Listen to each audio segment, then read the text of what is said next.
सर्वप्रथम प्रेरणा शोध संस्थान न्यास द्वारा आज एक ऐसे भावुक युगांतकारी अवसर की अनुभूति को साझा करने के लिए जो मुझे आमंत्रित किया गया है, मैं कृतज्ञता ज्ञापन करते हुए मंच को प्रणाम करती हूँ, जहाँ पर हमारे सामने श्रद्धेय कृष्ण गोपाल जी जैसे विद्वान वक्ता विचारक उपस्थित हों। मैं आपको प्रणाम करती हूँ। आदरणीय टोंग जी को, श्रीमती दादू जी को और समस्त विद्वानों को, और उसका एक बहुत सबसे प्रमुख घटना उसमें जो घटी वो 22 जनवरी 2024 को रामलला की प्राण प्रतिष्ठा थी अयोध्या में, जिसे घटना ने सदा के लिए भारतीय चेतना, भारतीय स्वाभिमान को बदल के रख दिया है। मैं आप कुछ भी कहने से पहले 2-3 स्मृतियों में आपको ले जाना चाहती हूँ। अतीत में 1978, 1980, 1982 पिताजी गोरखपुर में बतौर चिकित्सक जिला अस्पताल में तैनात है। बहुत पुरानी विचार परिवार से जुड़े हुए, जनसंघ से सरकारी सेवा में थे तो विचार से और जितना हो सकता था उस प्रकार जुड़े थे। लेकिन लखनऊ हम जब भी गाड़ी से आते तो पड़ाव अयोध्या में हनुमानगढ़ ही होता। कई बार आए, बालमन में कभी प्रश्न नहीं किया, मेरी माँ, मेरे भाई, पूरा परिवार साथ होता। किंतु एक बार पिताजी से पूछा कि राम अयोध्या में जन्मे, राम का मंदिर कहाँ है? हमेशा आते हैं हम लोग हनुमानगढ़ी, कनक भवन। और पिताजी ने कहा कि हनुमानगढ़ी इसीलिए आते हैं क्योंकि हनुमान जी ने प्रण लिया है कि वो रामलला को लेकर आएंगे। ऐसे ही नहीं, बजरंगबली विश्वास, भक्ति, समर्पण और प्रतीक्षा के साक्षी हैं। दूसरा क्षण 1990, मेरा विवाह हो चुका था। श्रद्धेय लाल कृष्ण आडवाणी जी की रथ यात्रा निकली। हमारा मायका निराला नगर में सरस्वती शिशु मंदिर के बिल्कुल सामने, C50 निराला नगर। तो सब एक एक गतिविधि पता थी कि कब रथ यात्रा आ रही है, लखनऊ कब आएगी। और आज तो बड़ा चौक बन गया, उस समय बेगम हजरत महल पार्क कहा जाता था, क्लार्क सर्कल के बगल में। हमने, हमारे माँ ने, भाभी ने जल्दी जल्दी पूरी सब्जी रोटी सब बनाई। और वो क्षण आज भी याद आता है कि हम लोग पीछा करते हुए, अब लाखों लोगों का, हजारों लोगों का समूह, और उसमें कहीं पर पूरी सब्जी पकड़ाते हुए मन में ये भावना कि भोजन सबको मिल जाए जो अयोध्या जा रहे हैं। उसके कुछ ही समय बाद अयोध्या में कार सेवकों पर गोली चलने का जघन्य हत्याकांड। पति प्रशासनिक सेवा में थे, उत्तर प्रदेश में ही थे, इसलिए आप समझ सकते हैं कि उस घटना का प्रभाव या कष्ट किस प्रकार का हुआ होगा। क्योंकि आधिकारिक जानकारी शायद 55 लोगों के मैं कहूँगी बलिदान की हुई थी, किंतु वास्तव में शायद संख्या कहीं अधिक थी। ये दुख की बात है कि आज बहुत प्रयास करने पर भी गूगल पे उस अत्याचार के बारे में बहुत कुछ मिलता नहीं। समय बदला, सन 93-92 जौनपुर में हम थे। न टेलीविजन था उस समय और टीवी था भी, तो जो दिखाया जाता था वही देखते थे। और ऐसे में चूंकि जौनपुर में हम लोग उस समय रह रहे थे, जब अयोध्या में, कह सकती हूँ कि सदा के लिए मस्तक से कलंक हटा और घटना घटी। उसके साक्षी हम बने BBC को देख करके। लॉ एंड ऑर्डर की घटना को संभालने के लिए जल्दी जल्दी उस समय तार जोड़ करके जो देखने की व्यवस्था कराएगी कि ट्रेनों का आगमन जौनपुर से अयोध्या न आने पाए, उस व्यवस्था में लगे थे। मैं सहचरणी होने के नाते, जन जीवन संगिनी होने के नाते, विचार से जुड़ी होने के नाते सब देख रही थी कि प्रभु की क्या लीला है। दूसरे दृश्य की स्मृति है, माननीय कल्याण सिंह जी मुख्यमंत्री बनते हैं उत्तर प्रदेश की, और नवरात्रि में 1997 की नवरात्रि पतिदेव को अयोध्या के जिलाधिकारी का पदभार ग्रहण करने का आदेश मिलता है। हम हर दूसरे दिन रामलला को निहारने जाते, दर्शन करने जाते रामलला टेंट में। वो समय ऐसा समय था जब मेरा व्यक्तिगत परिचय महंत परमहंस दास जी से हुआ। राम जन्मभूमि आंदोलन तो जोर पकड़ ही चुका था। गोरक्षनाथ पीठ के महंत वैद्यनाथ जी उस समय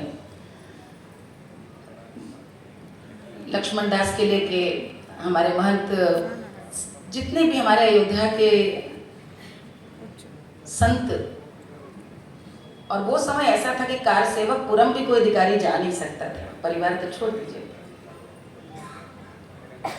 वो भी क्षण देखा जब एक बार आंधी पानी आए तो रामलला का टेंट उड़ गया।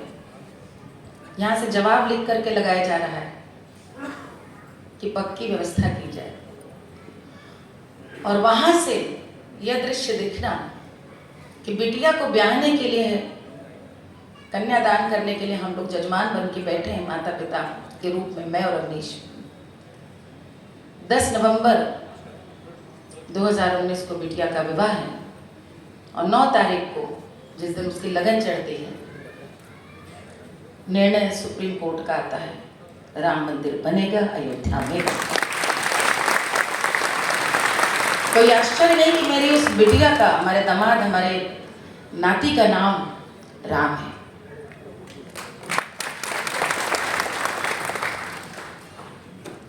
कितनी ही ऐसी स्मृतियां हैं, और ऐसे में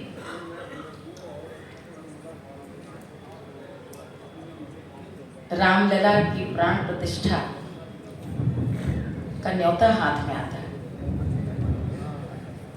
इस बीच बहुत कुछ व्यतीत हुआ। जब पतिदेव को रामलला के ट्रस्टी बनने का एक आदेश पारित हुआ तो मैंने इनसे कहा कि ये पूर्वजों की कितनी कृपा है, कितने मन से प्रार्थना की थी, जो इस सौभाग्य मिला, सेवा का ये अवसर आया। ये चाह के नहीं मिलता, ये पुरखों की प्रताप होते हैं, राम कृपा, गुरु कृपा।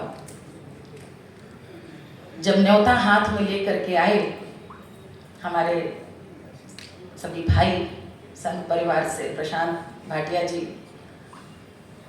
तो कांपते हाथों से मैंने, पहले तो मैं रोने ही लगी, और मुझे लगता है कि वो निमंत्रण पत्र जिनके पास नहीं है उन्हें किसी तरह उसकी फोटोस्टेट कॉपी अवश्य रखनी चाहिए।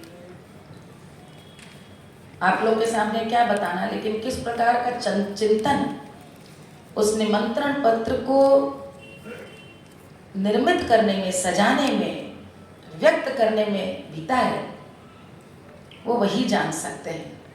और सबसे सुंदर बात, अक्षत हल्दी टीका तो था, सबसे बड़ी श्रद्धांजलि के रूप में जिन जिन महान विभूतियों का योगदान राम मंदिर के निर्माण में था, उन सब के परिचय के साथ एक पुस्तिका उनको प्रणामी स्वरूप।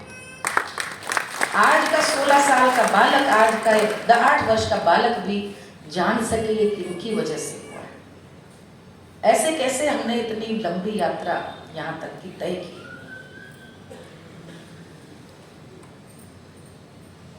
उस दिन जब हम वहां पर पहुंचे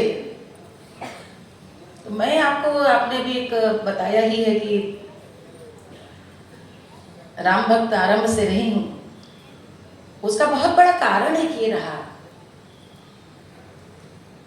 कि मैं पारंपरिक लोक गायन, या कह सकते हैं कि लोक संस्कृति में राम जिस रूप में विराजे हैं, हमारे संस्कारों में, विचार में, जीवन दर्शन में, और हमारी पूर्वजाओं ने भगवान राम को साधन, साध्य, आराध्य मान करके जिन जिन प्रकार से विचारों को प्रतिपादित करते हुए नई पीढ़ी को सिखाया, राम माध्यम बन गए। राम के माध्यम से कितनी कथाएं, उपकथाएं के माध्यम से सीख दी गई। अब सोचती हूँ तो 22 जनवरी की कथा कहने से पहले मुझे लगता है स्मरण करना होगा उन सभी मातृशक्तियों, उन पूर्वजाओं का, उन सभी संतों का कि जब राम मंदिर तोड़ा गया होगा, भक्ति आंदोलन क्यों आया? जब मंदिर टूटे, हमारी पूर्वजाओं ने कहा तोड़ो, कितने मंदिर तोड़ोगे, हम घर घर राम पैदा करेंगे, हम अपने संतान के जन्म में राम का सोहर गाएंगे, हमारे बेटे का जब जनेऊ या बरुआ होगा हम बरुआ गाएंगे, हमारे बेटे का यदि विवाह लगन तिलक चढ़ेगा तो अब राम के ही विवाह गीत गाए जाएंगे। आज से भोर होगी तो राम राम, जीवन के अंतिम सांस भी होगी तो राम नाम सत्य। चकिया पीसते हुए एक घूरा जब पूरा होता है चक्र, तो हे राम में विश्रांति है। चैत का मौसम है, चैत का महीना है, चैती के गायन में टेक है तो राम की है, कजरी के गायन में टेक है तो राम की है, 12 मासा की टेक है, 4 मासा की टेक है तो राम। टेक आप समझ रहे हैं? तो जो गीत आपने बताया अभी, उसका थोड़ा सा उल्लेख, कहाँ मोनिका जी हैं, संदर्भ थोड़ा सा उसमें त्रुटि हो गई। वो चैती थी, सोहर नहीं था, किंतु राम जन्म का वर्णन था। वो गीत इस प्रकार है, अरे लिहले जन्म रघुरैया वो रामा, लिहले अयोध्या में, लिहले जन्म रघुरैया, पिता दशरथ और माता कौसल्या, अरे भरत लखन शत्रु भाई हो रामा, लिहले अयोध्या में, लिहले जन्म रघुरैया। दुर्भाग्य से इस देश में ऐसा कालखंड भी था कि दूरदर्शन की सामान्य से रिकॉर्डिंग में, दिल्ली दूरदर्शन में ये जब मैं गा रही थी तो मुझे रोक दिया गया। चैती गाइए, उससे आपत्ति नहीं, लेकिन राम अयोध्या में जन्मे मत गाइए, मामला मुकदमा में चल रहा है। मैंने कहा मुकदमा तुम लड़ो भैया, हम तो गाने दादी के गाने हैं जो आज से नहीं जाने कब से मानती हैं कि अयोध्या में राम जन्मे। ये गीत है और पारंपरिक गीत है। परंपरा का अर्थ यही है, जो हमने आपने नहीं बनाया, जो शताब्दियों के अनुभव जनित विश्वास है, जिया हुआ अनुभव, वही परंपरा है। ये पारंपरिक गीत है, इसे हम और आप, लेकिन उन्होंने मना किया तो मैं वहां से वापस आ गई। मैंने वो रिकॉर्डिंग नहीं की, लेकिन ये गीत घूम घूम कर गाया और सुख का भाव तब जागा जब इस दूरदर्शन ने ही कॉन्सर्ट अयोध्या में आयोजित की और पहला कार्यक्रम, पहला गीत गाने का सौभाग्य मुझसे कहा गया, आप ही आए, आप ही अयोध्या में पहली प्रस्तुति देखें तो दें। तो मुझे लगा कि ये काल चक्र है, जैसे भगवान राम ने अकारण वनवास पे नहीं गए, जो वनवास में न जाते तो क्या राम की लीला देखते हम? क्या हम राम को राम जैसा जानते? यदि वो 2005 में मेरे संग नहीं घटा होता तो क्या मेरे भीतर ये जिद और आती? क्या मैं जान पाती किस प्रकार का कुचक्र है, किस प्रकार का दुष्प्रचार है, किस प्रकार के विरोधी हैं? वो सब देखना जानना भी आवश्यक है। और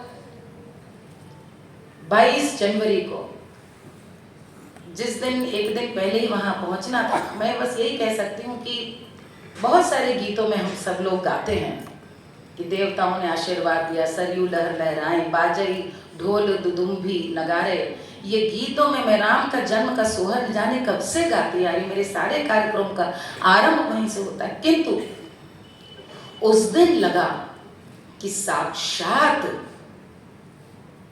जब त्रेता में राम जन्मे होंगे, नवमी तिथि अति शीत न घामा, भाई प्रगट कृपाला दीन दयाला कौशल्या हितकारी, जब राम जन्मे होंगे तो कैसा दृश्य दशरथ नंदन के अयोध्या में प्रकट हुआ होगा, ये हमने इस कलयुग में साक्षात 22 जनवरी को देखा।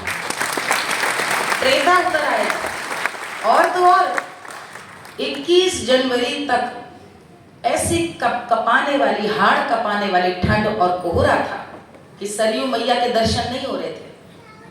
और मैं एक बात कह रही थी कि सूर्यवंशी भगवान राम का ये प्राकाट्य और उनकी प्राण प्रतिष्ठा देखने क्या आदित्यमल स्वयं नहीं अवतरित होंगे? और ठीक 9 बजे जो दीप्तिमान, जो एकदम भगवान सूर्य प्रकट हुए हैं, ऐसा जैसे नहा उठा पूरा प्रांगण जगमगा उठा, प्रदीप्त तो होगा, जैसे स्वयं आशीर्वाद दे रहे हो अपने राम लला को। और उस समय ये आज भी वहाँ सब कहते हैं कैसे 7,500-8 हजार लोग समा गए, क्या व्यवस्था थी। भाव ऐसा था, भैया मैं आपको 15 मिनट मैंने देखा उसमें समय है, लेकिन समय थोड़ा 5-10 मिनट ज़्यादा लूँगी। ये भावुक करने वाला विषय, मैं कुछ नहीं, दृश्य मुझे याद है, मैं कुछ लिख के नहीं लाई हूँ, जो बोल रही हूँ सीधे बोल रही हूँ। मुझे याद है कि जब हम लोग उतरे और हम लोग जब चलने लगे तो उन्होंने कहा भी यहाँ से आपको गाड़ी लेकर के जाएगी। तो मेरे सामने चिरंजीवी जी और उनके सुपुत्र रामचरण, जो इतने बड़े एक्टर हैं, RRR के जो आपने देखा एक्टर हैं, ध्रुवा, कई पिक्चरों के, उन्होंने अपने चरण पादुकाएं उतार ली। तो सब लोग उनको मना करने लगे, कह रहे बहुत दूर है, वहाँ पे बहुत अच्छी व्यवस्था है, आपके वहाँ पे जूता चप्पल की कोई चिंता। बोले नहीं, मैं अब इस परिसर में आ चुका, मैं पहन ही नहीं सकता। उन्हें लगातार सब मनाते रहे कि देखिए हम लोग पहने, वहाँ पर मंदिर के बाहर जूते चप्पल की बहुत व्यवस्था। वो नहीं माने तो नहीं माने। दक्षिण भारत से आए हुए इस भाव से उन्होंने, उनकी पत्नी ने एक पन्नी निकाली, पूरी व्यवस्था के साथ आए थे, जूता चप्पल अपना रख करके तभी वो गोकार्ट में बैठे। इस प्रकार की भक्ति भाव से वहां पर हर व्यक्ति आया था। मुझे लगता है कि ये उल्लास, ये भाव प्रसन्नता का चाहकर कोई नहीं जगा सकता। बच्चों का जो एक उल्लास का भाव होता है कि छोटे बच्चे थे और हम लोग भूखे रहते थे, उस समय यदि मिठाई बंटने को आ जाती थी तो हम लोग को, जब 8 वर्ष का 5 वर्ष का बच्चा उसी में ही प्रसन्नता अनुभव करता है। एक छोटी सी रामलीला को देखकर जो हमें कौतुक उस समय होता था कि आहा, राम का प्रकट हुआ, कोई किसी भी उम्र का था। उस दिन सबका भाव एक बालक का भाव था। मान लो सब रामलला बन गए थे, सबके भीतर एक बालक जैसा वात्सल्य भाव था। हम लोग जब वहां पहुंचे, मेरी आवाज सप्तम सुर में थी, चिल्ला चिल्ला कर हम लोग बात कर रहे थे आपस में, साधारण नॉर्मल बातचीत का, किसी से संवाद नहीं था। कितनी प्रशंसा करूं मैं श्री राम जन्मभूमि तीर्थ ट्रस्ट की, ऐसी दिव्य व्यवस्था, चाक चौबंद व्यवस्था। पता नहीं चल रहा था कि कौन कब आया, किसने आपको अंदर कौन ले गया, किसने आपके हाथ से चप्पल ली, किसने आपको कहाँ बैठाया। उससे पहले मैं तो यही कहती हूँ, मेरी माँ ने बहुत सोच करके नाम मालिनी रखा। उन्होंने तो शायद इसलिए रखा था, कन्नौज में फूलों का उस समय बड़ा इत्र का काम होता था, लेकिन गुरु कृपा से कंठ में गाने का जो सौभाग्य प्राप्त हुआ, उसने मेरा जन्म तार दिया, मेरा जन्म तार।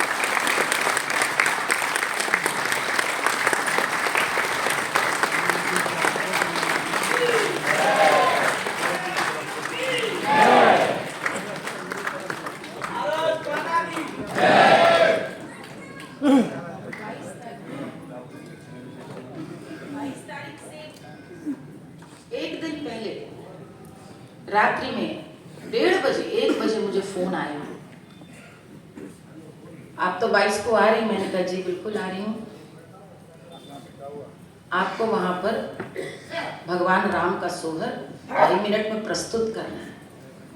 मैं तो जैसे, मैंने कहा कौन बोल रहा है, कौन कह रहा है, मुझे लगा 1:30 बजे किसी ने। मैंने कहा कहाँ गाना है? बोले नहीं, जब रामलला का होगा आपको पूरा हम लोग बताएंगे तब, लेकिन आप 22-21 को आ जाइए, आपको गाना। मैंने कहा पूरा परिवार सो रहा था, मैंने सबको जगाया और सीधे मैं जाकर के अपने माता पिता की तस्वीर के सामने रोने लगी कि क्या मेरा सौभाग्य है, ये सौभाग्य, गाने का सौभाग्य किसी को मिलता है, भक्त को गाने का सौभाग्य मिले, ये प्रभु कृपा से होता है, कोई भी गा सकता था। और मैं जब वहां पहुंची तो सीधे कलाकारों के बीच में हम लोग बैठे। वहां पर जो सुंदर व्यवस्था थी कि पंचनाद व्यवस्था होगी, शंखोच्चार के संग संग पंचनाद, जिस प्रकार से हमारे यहाँ पे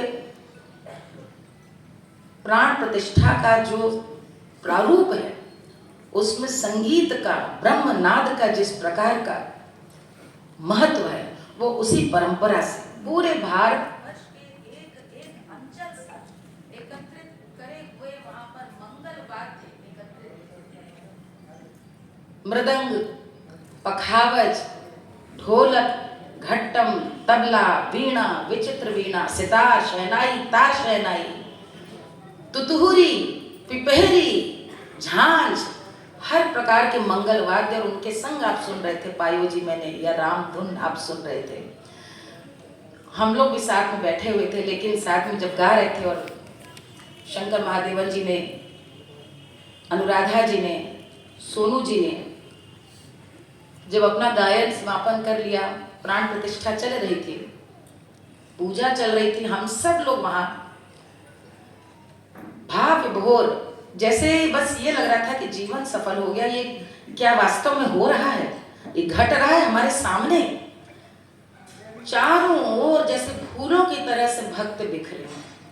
हमारे ठीक सामने साधु संत थे, और जिस समय प्रधानमंत्री जी चल करके आए हैं, उस समय सबका साधु साधु करके साधुवाद करना, पुष्प अर्चन करना, और अंदर जब पूजा आरंभ हो गई तो कह सकती हूँ कि किसी संतरी, किसी योद्धा की तरह से मंदिर के किनारे प्राचीर पर जैसे कोई संतरी खड़ा रहता हो, ऐसे हमारे श्रद्धेय चंपत राय जी वहां पर ऐसे खड़े होकर सबको निहार रहे थे। सब कुछ निर्विघ्न संपन्न हो, जैसे तपस्या फलीभूत हो रही हो, तो उसमें भी कोई विघ्न ना आने पाए, ऐसे उनकी आंखें चारों ओर तपस्वी जैसे कोई वहां पे खड़ा हो। पूजा चल रही थी और पूजा के बीच में ही संकेत आया। हमारे यतेंद्र मिश्र जी जो वादन पूरा संगीत नाटक अकादमी का साथ में कोऑर्डिनेट कर रहे थे, तो उन्हें आया कि भाई कुछ साथ में गाए भी, कुछ तय नहीं था। तो मैंने कहा कि इस समय तो राम नाम कीर्तन होना चाहिए। सभी कलाकार बैठ के संकोच कर रहे थे कि इंस्ट्रूमेंट्स तो बज ही रहे हैं। मैं माइक पर आ गई और सीधे मुझे नहीं मालूम कि जैसे उस दिन देवी ही जैसे बिल्कुल उनकी कृपा हो, मोरे राम लला मोरे राम लला मोरे राम लला मोरे राम लला मोरे राम लला मोरे राम लला मोरे राम लला मोरे राम लला मोरे राम लला मोरे राम लला मोरे राम लला मोरे राम। और हमने गाना शुरू किया, सब लोग साथ में, सब के सब। और जिस समय वो सामने बड़ा स्क्रीन लगा था, भगवान रामलला का जैसे जैसे पहली बार जो प्रकाट्य हो रहा था, हम सब लोग उस समय अपने कंठ में स्वरांजलि प्रणाम स्वर से अपने दे रहे थे, गुरु कृपा से, पूर्वजों की कृपा से, और चिल्लाते जा रहे थे, आंखों से आंसू बह रहे थे, गाते जा रहे थे। हम लोग एक दूसरे को झकझोर रहे थे, पकड़ रहे थे, और मेरी ही स्थिति नहीं थी। सोनू निगम जी बगल में थे, शंकर महादेवन जी, शंकर जी कह रहे थे कि इंग्लिश में बोले, यार, ये उनके शब्द कोट करें, यार, we must have done some great deeds in our past life. I can't believe this, we are watching happening. हर व्यक्ति, कैलाश जी वहां पे नाचने लग गए, हर व्यक्ति, क्योंकि हम सब जो भक्ति का जो सर्वोच्च पद है, या कह लीजिए उसकी अभिव्यक्ति है, वो वही है जो आपा खोल देता है, नृत्य करने लगता है। और जब भगवान रामलला का प्राण प्रतिष्ठा उनकी हुई, हम लोगों ने रामलला के जब दर्शन किए,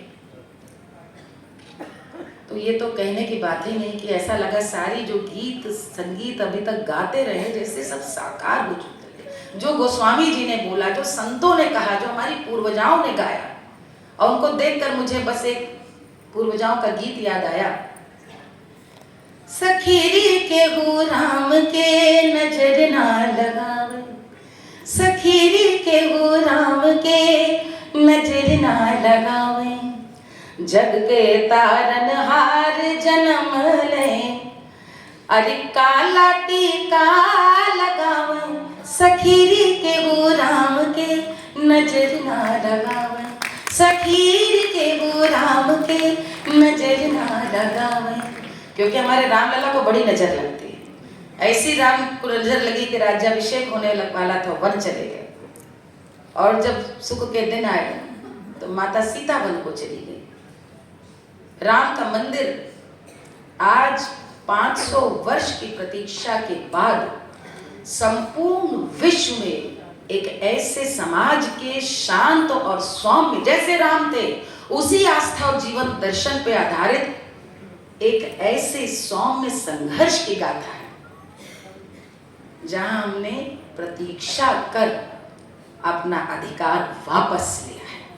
विश्व में कहीं कोई उदाहरण ऐसा नहीं। और इसलिए मैंने आरंभ में कहा कि माननीय सरसंघचालक जी ने अपने उद्बोधन में उस दिन कहा था कि आज राम मंदिर की प्राण प्रतिष्ठा के साथ ही ये भारत का स्वर लौट आया। वो बात मेरे मन से वापस जाते हुए सत्य है। आज हमारे आपके बच्चे जिस चेतना में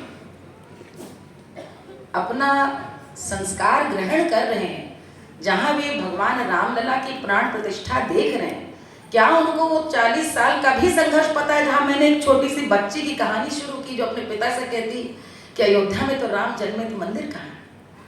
और 40 वर्ष की संघर्ष की गाथा में आज हमें पता है जो हमारा है, हम उसमें अभिमान महसूस करते हैं। और राम मंदिर ये भारत की चेतना का आलोक है।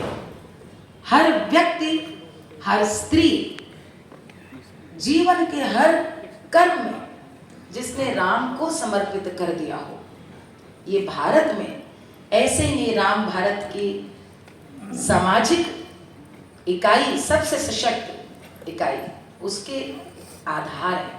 इसीलिए मर्यादा पुरुषोत्तम है। सबकी कामना, राम का सोहर क्यों गाते हैं? राम जैसा पुत्र हो, राम जैसा पुत्र हो, क्योंकि राम ने परिवार पहले रखा। सारे विश्व की सभ्यताएं आएंगी और नष्ट हो जाएंगी, भारत भारत रहेगा, क्योंकि हमारे यहाँ परिवार ही समाज की सबसे महत्वपूर्ण इकाई है। परिवार के लिए खड़ा रहता है। और राम ने वह मानवीयता अपने जीवन में किस प्रकार से सिखाई, ये हमने उस दिन देखा। मैंने एक बात हर एक से कहती हूँ कि सबसे सुंदर बात उस दिन प्राण प्रतिष्ठा कार्यक्रम की ये रही कि जैसे भगवान राम स्वयं सौम्य, उनका जीवन शांति, प्रेम, विनम्रता, सौहार्द, समावेशीता का, वैसा वो दिन था, सौम्य दिन था। पूरे विश्व में आप देख ले उस दिन जैसे सौम्यता पसरी पड़ी हो, छिटकी पड़ी हो। भगवान राम के आशीर्वाद से हर व्यक्ति जैसे मानो आलोकित हो रहा हो। जब कार्यक्रम समाप्त हो गया, रामलला को देखकर हम लोग ऐसे निहाल हो रहे थे, क्योंकि हम लोगों ने सब पढ़ रखा था, मूर्ति की भी छवि सामने आ गई थी, सबने देखा था।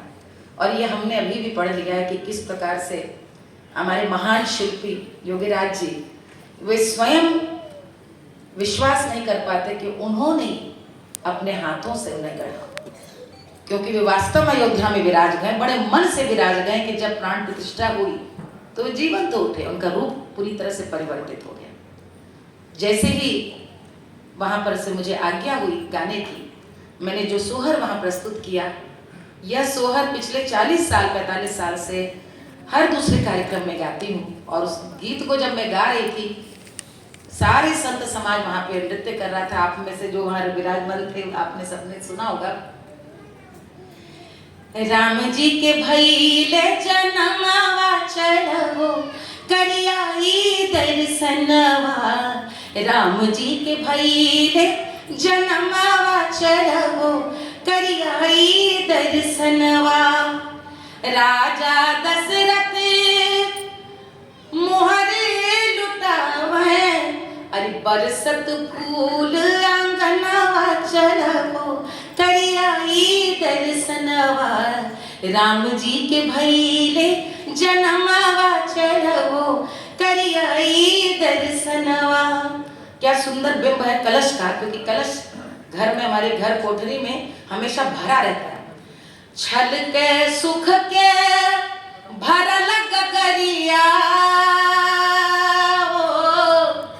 अरे छल के